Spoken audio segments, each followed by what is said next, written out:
तो आपको ट्रेन करते हुए 3 से 6 महीने हो गए हैं एंड आप नोटिस कर रहे हो कि आपकी बॉडी पहले जितनी जल्दी बन रही थी अब उतनी ही स्पीड से नहीं बन रही है।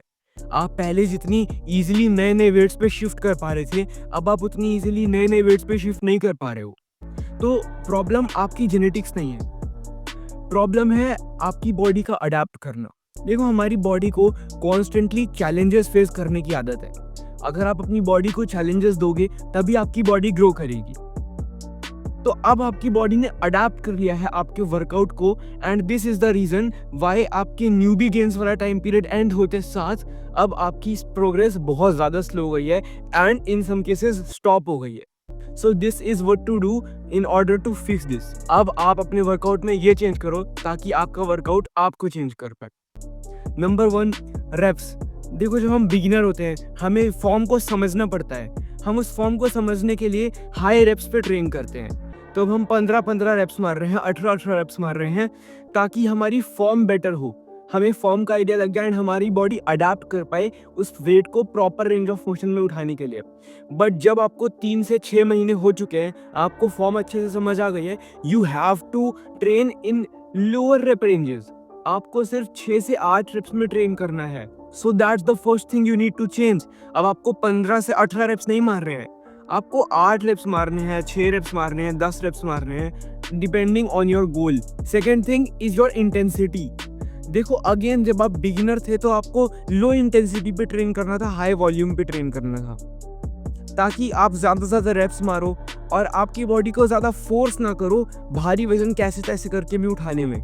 क्योंकि जब आप बिगिनर हो और आपकी बॉडी को सही फॉर्म को पता नहीं है तो सिर्फ हाई इंटेंसिटी के चक्कर में आपकी बॉडी उल फॉर्म के साथ कैसे भी वेट उठा लेगी एंड आपको स्ट्रॉन्ग फीलिंग आएगी। बट दैट्स रॉन्ग, क्योंकि लॉन्गर रन में वो आपको इंजरी दे सकता है। So what you need to do right now is अब आप finally high intensity and low volume पे ट्रेन कर सकते हो। अब आपको भारी भारी वजन उठाना है, आपको वर्कआउट इंटेंस रखने हैं एंड वॉल्यूम कम रखना है। And number 3, what I advice to my viewers is आप स्टार्टिंग के 3 से 6 महीने कंपाउंड मूवमेंट्स पे बहुत ज़्यादा फोकस करो। बट सिंस अब आपको फॉर्म समझ आ गई है, आपका सेंट्रल नर्वस सिस्टम अडेप्ट कर चुका है एंड अब आपकी बॉडी फाइनली स्ट्रॉन्ग हो चुकी है, स्टेबलाइजर्स मसल डेवलप हो चुके हैं एंड आपकी पूरी बॉडी ओवरऑल कंडीशन में अच्छी हो चुकी है। तो अब आपको आइसोलेशन बेस्ड एक्सरसाइजेस करनी है because isolation based exercises are best for hypertrophy. And अगर आप ये वीडियो देख रहे हो तो आई एम अज्यूमिंग कि आपका मेन गोल मसल बिल्डिंग ही है।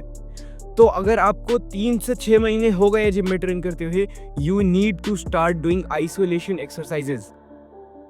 केबल से ट्रेन करो, स्टेबिलिटी चेस करो, स्मिथ मशीन से ट्रेन करो। अब आप फाइनली आइसोलेटेड एक्सरसाइजेस में शिफ्ट कर जाओ एंड ये 3 चेंजेस अगर आपने अपने वर्कआउट में कर लिए तो आप फाइनली उस प्लेट्यू को ब्रेक कर पाओगे। फाइनली अब आप वापस से गेंस देखना स्टार्ट कर पाओगे। Let me make it clear for you कि हाँ, आपके गेंस अब वापस से उतने फास्ट नहीं होंगे, क्योंकि न्यूबी गेंस की बात ही अलग है। जब हम नए नए जिम में जाते हैं तो हमारी बॉडी बहुत जल्दी ग्रो करती है। तो अब आपको स्लो प्रोग्रेस तो दिखेगी बट आपको प्रोग्रेस ज़रूर दिखेगी and that's the most important part. अगर आपको जानना है कि कैसे आप कैलिस्थेनिक्स और जिम साथ में मैनेज कर सकते हो तो आप मेरी ये वाली वीडियो चेकआउट करो एंड कीप थिंकिंग।